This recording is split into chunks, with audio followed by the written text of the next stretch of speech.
how to crush your inner critic. First of all, let's talk for a minute about the word crush. What does crush really mean? It means to distort something. We want to distort the inner critic. The inner critic is a pain in the wazoo. Can we be really honest? Let me tell you this. I wrote the book, Letting Love In, How God Renews Relationships by Crushing Your Inner Critic. Let's talk for a minute about what your inner critic is. There are three voices that tend to create thoughts in your head. I know we get a little weirded out by the whole voices thing, but really I'm just talking about three different thoughts in your mind that are coming from three different places. I think it's just more fun to call them voices, but I'm not talking about like literal voices. I'm talking about thoughts in your head, okay? Are you with me? Okay, good. So we've got thought number one, right? Thought number one is the enemy. I'm not saying he's the number one thought in our head. I'm just saying there's this one thought process. There's this one voice, I call it the mean voice, that we have to be aware of. The Bible says, be aware of the schemes of the enemy so that we do not get taken down by them. So it's okay. We can talk about this. We are way more powerful. We win in the end. We win. Actually, we've already won. So it's all good. But we still need to be aware, okay? So the Bible says that the enemy is the father of lies. Well, how do you think he lies to us? He lies to us through our minds.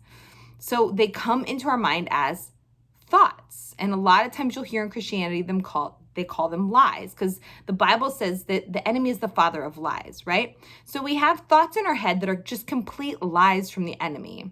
We have other thoughts in our head that are our own pain, right? Our own pain can be mean to us. Our own pain can speak to us in ways that creates like not good things in our life, okay? That's why in Christianity we talk about like making sure you receive healing from the pain you've been through in your life, whether that's you need to process the pain, whether that means you have an encounter with the Lord, he comes in and he clears that out. I mean, he can do whatever he wants and he does it in a million different ways. So I'm not here to be like, there's one way.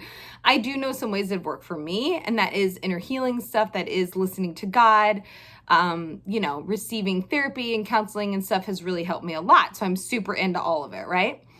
But if we don't allow God to heal the pain in our soul, remember, is our mind, will, and emotions, right? Our mind, our will, and our emotions. So if we don't let God come in and heal some of those places that have been hurt just by life, because like life can be kind of interesting sometimes, then that pain is going to speak to us in ways. It's going to speak to us through fear.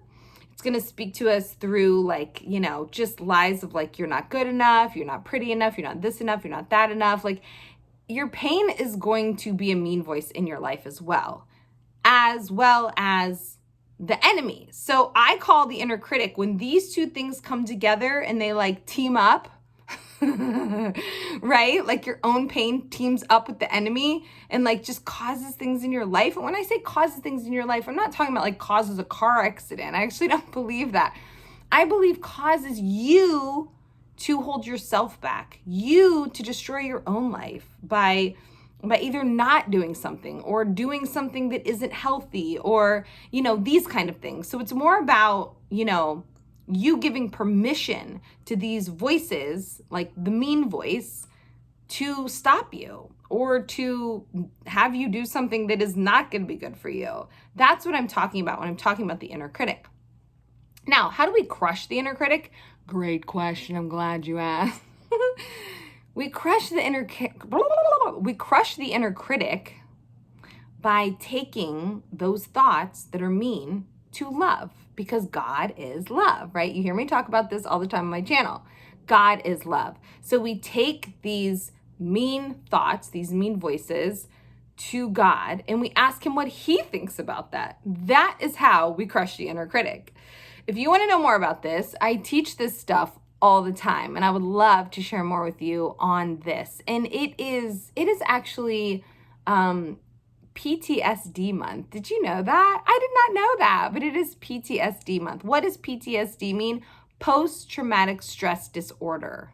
Okay, stress is super terrible for our body, and trauma is super terrible for our body. But if we've experienced stress or trauma in our life, we're going to experience the effects of that in our future if we don't get that stuff healed, right?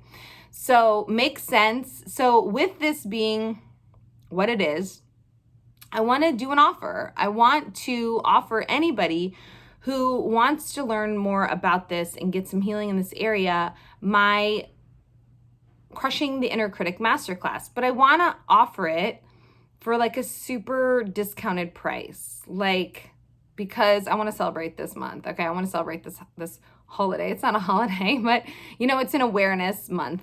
And so if you are interested in this, I want you to go ahead and email me, let me do this email. L Morgan Snyder. So L Morgan, Morgan, Snyder, SNYDER 31 @gmail.com. And I will send you this for just $25.